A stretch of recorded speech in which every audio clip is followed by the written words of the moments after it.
All right, we're going to look at 3 different triangle theorems today and add that into the mix of all the other theorems we've learned so far. So far, we've talked about complementary angles, which add to 90 degrees, supplementary angles, which make a straight line and add to 180 degrees, reflex angles, which make a full circle and add to 360, opposite angles, which are on opposite sides of straight crossing lines and they're equal. We looked at parallel lines, and we said Z pattern, angles are equal, F pattern, the angles are equal, and in C pattern, the angles add to 180 degrees.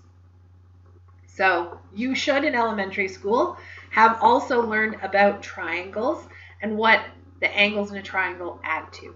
So we have the sum of the angles in a triangle theorem, otherwise known as SATT.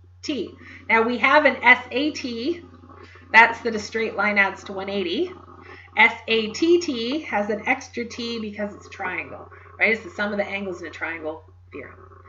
So if you have a triangle and you were to add the 3 angles in your triangle together, they should add to 180 degrees, which is the same thing as a straight line. So it's easy to remember that SAT and SAT with the extra T both add to 180 degrees. So I have a diagram here. I have a triangle. It says solve for x. So I've got x, 45 degrees, and 60 degrees. So the 3 angles in a triangle all add to 180 degrees. So I'm going to make myself an equation. I'm going to say x plus 60 plus 45 equals 180 degrees. So my first step would be to collect my like terms and to add together 60 and 45.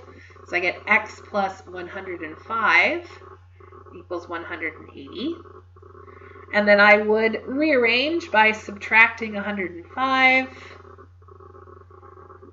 to get that x is 75 degrees.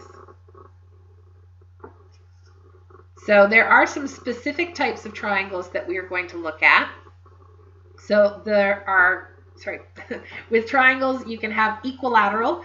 Equilateral triangles, all 3 sides are the same.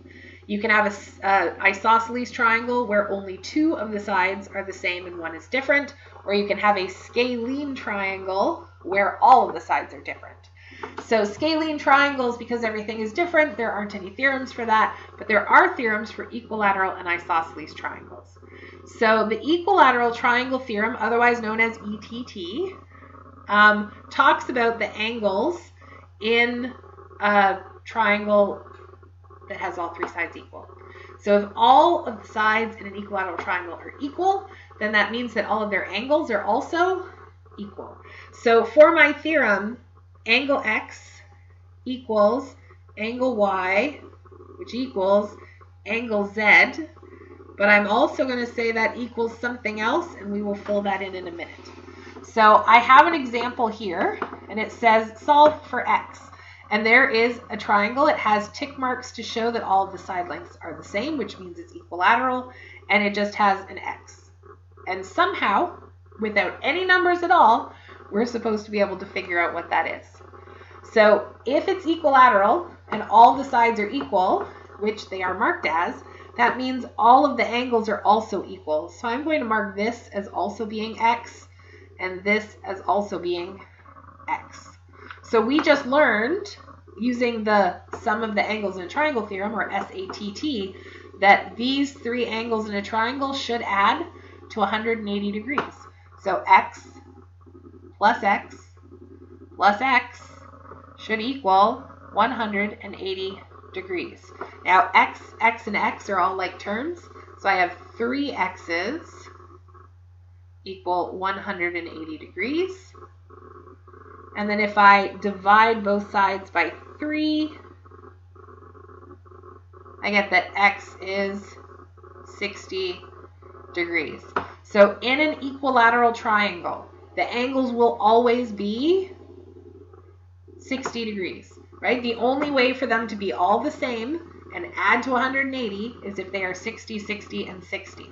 So when you're doing a question and you're using equilateral triangle theorem, you actually don't have to show calculation. You can just say x equals 60 because of ETT. Right, our last triangle theorem is the isosceles triangle theorem. Isosceles triangles have two equal sides, which means they should also have two equal angles. Now, it is a very specific two equal angles. Which ones are the ones that are equal? And it is always the angles where the two equal sides, so the ones with the tick marks, meet the not equal side. Right? So in this case, it is x and z that are equal, right? Because those are the ones that meet the unequal side. So in my diagram here, it says solve for x. I have a triangle. It's got markings to show that it's isosceles. It's got two equal sides, and I want to solve for x. Well, triangles have three angles. Are 70 and x equal? Well, the ones that are equal should be the ones where the two equal sides meet the not equal side. So the two ones that are equal should be this one and this one, which means that this angle here is also 70 degrees. So now that I know that this is 70 degrees, three angles in a triangle, because of SATT, should add to 180 degrees. So I can say x plus 70 equals 180 degrees. Now, I'm going to collect my like terms by adding 70 and 70 to get 140. And then solve by subtracting 140 from both sides to get that x is 40 degrees. So those are our three triangle theorems, and if you join me in the next video, we will try doing some examples.